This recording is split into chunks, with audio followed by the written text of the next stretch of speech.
यांत्रिकी का सिद्धांत एक ऐसा विषय है जो हमें हमारे चारों ओर की दुनिया को समझने में मदद करता है।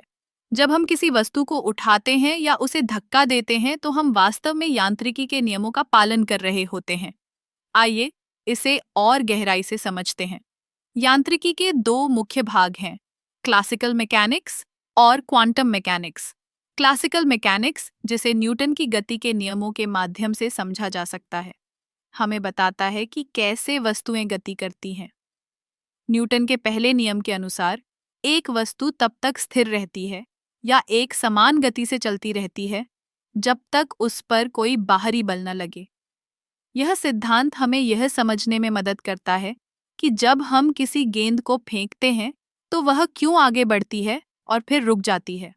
अब न्यूटन का दूसरा नियम कहता है कि किसी वस्तु का त्वरण उस पर लगे बल के अनुपात में होता है और उसकी द्रव्यमान के विपरीत। इसका मतलब है कि अगर हम एक भारी वस्तु को धक्का देते हैं तो उसे गति देने के लिए हमें अधिक बल लगाना होगा। यह सिद्धांत न केवल खेलों में बल्कि इंजीनियरिंग और विज्ञान में भी महत्वपूर्ण है। फिर आता है न्यूटन का तीसरा नियम, जो कहता है कि हर क्रिया के लिए एक समान और विपरीत प्रतिक्रिया होती है। जब आप किसी दीवार पर हाथ मारते हैं तो दीवार भी आपके हाथ पर उतना ही बल लगाती है।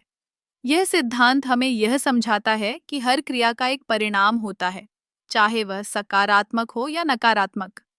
अब जब हम क्वांटम मैकेनिक्स की बात करते हैं तो यह एक पूरी तरह से अलग दुनिया है।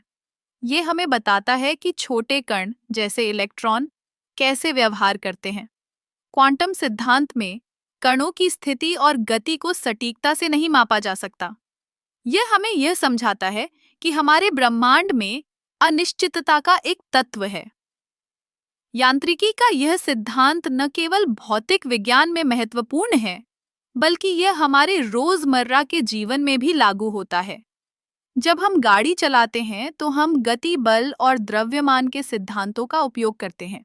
इस तरह यांत्रिकी का सिद्धांत हमें न केवल विज्ञान की गहराइयों में ले जाता है, बल्कि यह हमें हमारे आसपास की दुनिया को समझने में भी मदद करता है।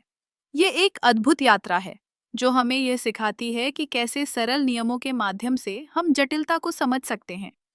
यांत्रिकी का यह ज्ञान हमें न केवल वैज्ञानिक बनाता है, बल्कि एक बेहतर सोचने वाला भी।